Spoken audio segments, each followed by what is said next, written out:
Selamat pagi dan salam sejahtera untuk kita semua. Hari ini kita akan belajar tentang strategi pembelajaran dan motivasi belajar. Materi ini diadopsi dari kegiatan workshop pelatihan keterampilan dasar teknik instruksional yang dipresentasikan oleh Dr. Sihabuddin Said, MSI. Oke, mari kita mulai dengan definisi strategi pembelajaran. Sebelum kita mengetahui pengertian strategi pembelajaran, kita harus mengetahui terlebih dahulu apa yang dimaksud dengan strategi dan apa yang dimaksud dengan pembelajaran itu sendiri. Strategi itu sendiri adalah pendekatan secara keseluruhan yang berkaitan dengan pelaksanaan gagasan, perencanaan, dan eksekusi sebuah aktivitas dalam kurun waktu. Dan pembelajaran itu sendiri adalah proses interaksi antara mahasiswa dengan dosen, antara peserta didik dengan pendidik, dan sumber belajar pada suatu lingkungan. Pembelajaran ini sendiri itu dikemukakan dalam pasal 1 ayat 12 Undang-Undang Nomor 12 Tahun 2012. Berdasarkan pengertian strategi dan pengertian pembelajaran, kita dapat menyimpulkan apa yang dimaksud dengan strategi pembelajaran itu sendiri. Jadi, strategi pembelajaran merupakan suatu prosedur pembelajaran dalam membantu usaha belajar mahasiswa atau peserta didik, mengorganisasikan pengalaman belajar, mengatur dan merencanakan bahan ajar, agar tercipta proses pembelajaran yang lebih efektif dan efisien untuk mencapai tujuan pembelajaran. Dari sini kita harus mengetahui pentingnya strategi pembelajaran. Pendidikan itu sendiri merupakan sektor yang sangat menentukan kualitas suatu bangsa. Kegagalan pendidikan berimplikasi pada gagalnya suatu bangsa. Dan kebalikannya, keberhasilan pendidikan juga secara otomatis membawa keberhasilan suatu bangsa itu sendiri. Pada dunia pendidikan, hendaknya memperhatikan unsur pendidikan, yang diantaranya peserta didik, pendidik, software, manajemen, dan sarana dan prasarana. Aset yang diperlukan dalam pendidikan yaitu sumber daya manusia yang berkualitas. Apa saja sumber daya manusia itu? Sumber daya manusia itu yaitu mahasiswa atau peserta didik, masyarakat, maupun pendidik atau dosen. Dari sini, kita bisa mengetahui pentingnya strategi pembelajaran. Jadi pentingnya strategi pembelajaran itu yang pertama memberikan rumusan acuan kegiatan pembelajaran. Yang kedua, mencapai tujuan pembelajaran. Tujuan pembelajaran ini berdasarkan apa yang sudah kita rancangkan. Selanjutnya, menarik minat belajar peserta didik, serta memotivasi, mendorong, menggerakkan, membimbing, dan mengarahkan peserta didik. Selanjutnya, berkaitan dengan macam-macam strategi pembelajaran. Jadi dalam pembelajaran itu ada banyak strategi yang bisa kita lakukan. Jadi kita tinggal memilih strategi yang paling pas untuk bisa kita lakukan dalam proses pembelajaran. Jadi di sini ada 5 macam strategi pembelajaran. Jadi yang pertama itu ada strategi pembelajaran inquiry atau disingkat dengan SPI. Rangkaian kegiatan pembelajaran yang menekankan pada proses berpikir secara kritis dan analitis untuk mencari dan menemukan sendiri jawabannya dari suatu masalah yang ditanyakan. Jadi, dalam proses strategi pembelajaran inquiry ini, proses berpikir ini biasa dilakukan melalui tanya jawab antara dosen dan mahasiswa. Terus yang kedua ada strategi pembelajaran ekspositoris. Strategi pembelajaran ini itu menekankan pada proses pemberian pengetahuan atau materi yang diberikan secara lisan oleh dosen kepada mahasiswa. Karena dalam sistem ini, dosen menyajikan dalam bentuk yang telah dipersiapkan secara rapi, sistematik, dan lengkap, sehingga mahasiswa itu hanya menyimak dan mencerna saja secara tertib dan teratur. Terus yang ketiga ada strategi pembelajaran berbasis masalah. Jadi di sini dosen memberikan suatu kasus untuk diselesaikan oleh mahasiswa.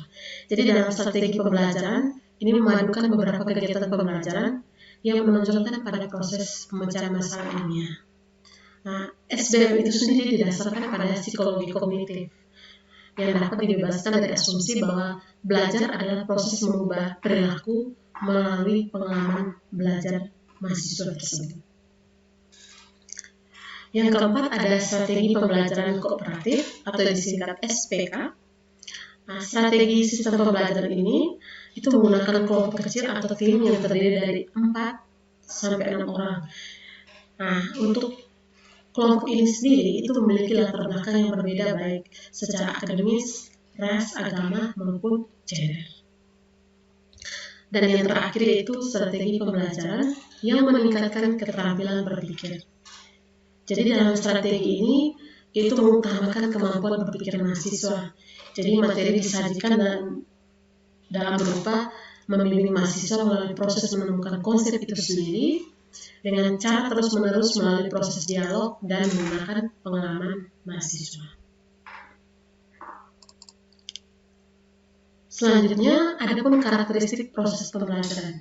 Jadi proses pembelajaran yang kita lakukan dalam kelas itu harus bersifat interaktif, inspiratif bagi mahasiswa, terus menyenangkan, menantang untuk mahasiswa dapat berpikir secara kritis, terus memotivasi peserta didik untuk aktif dalam proses pembelajaran, dan yang terakhir memberikan ruang yang cukup bagi prakarsa, kreativitas, dan kemandirian sesuai dengan bakat, minat, dan perkembangan fisik serta psikologis peserta didik.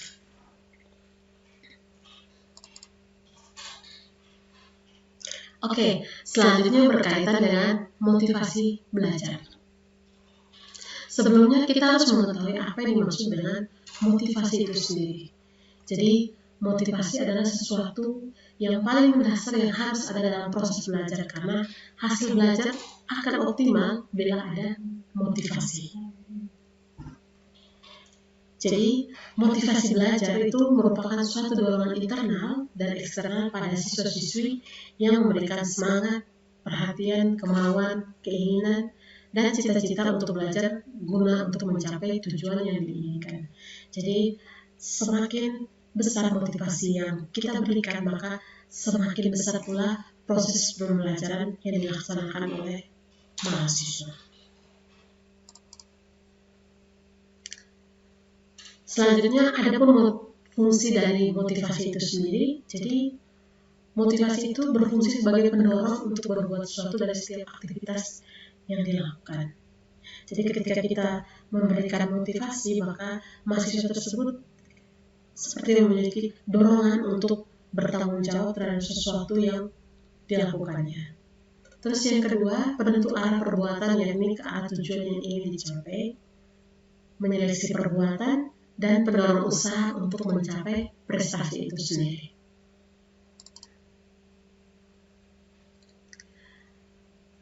Adapun cara-cara untuk menumbuhkan motivasi belajar.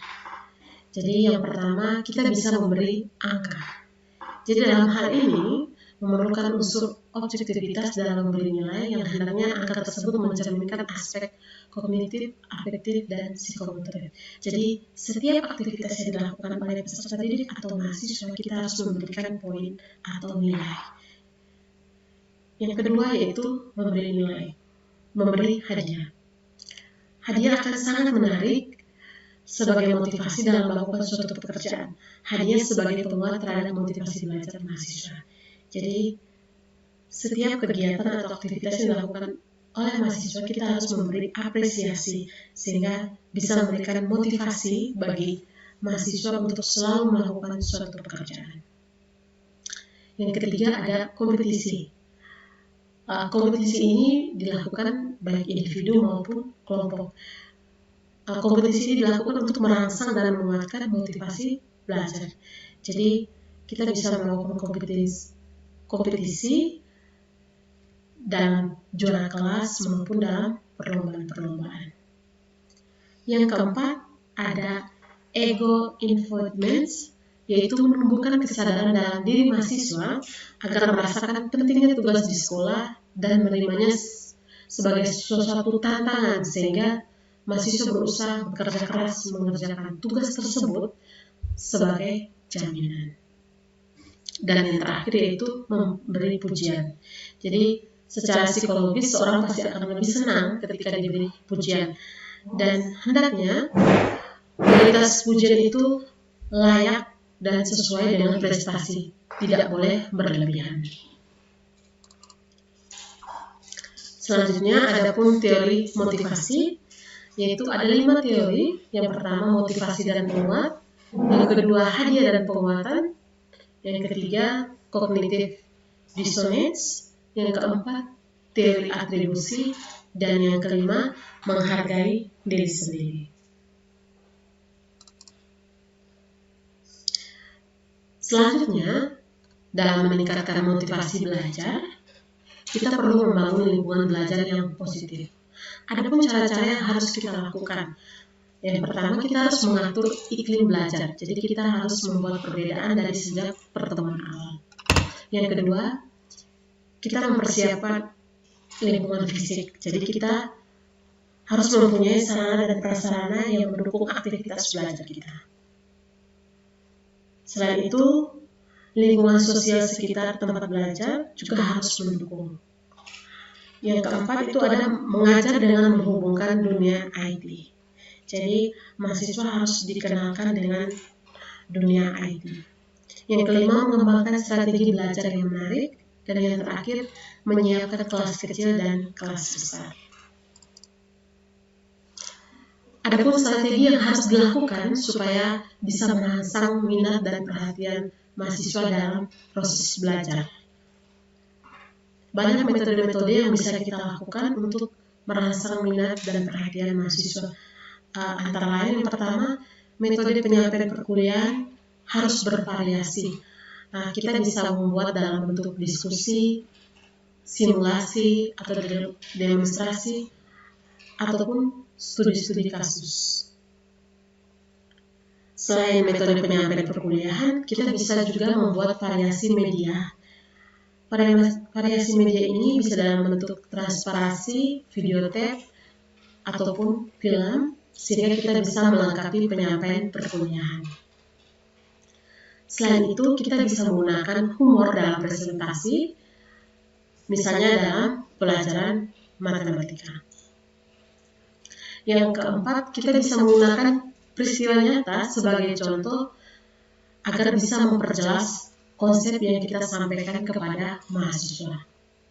Dan yang terakhir, selalu menggunakan teknik bertanya untuk melibatkan mahasiswa dalam proses pembelajaran sehingga bisa meningkatkan proses berpikir kritis. Oke, kita sampai pada simpulan.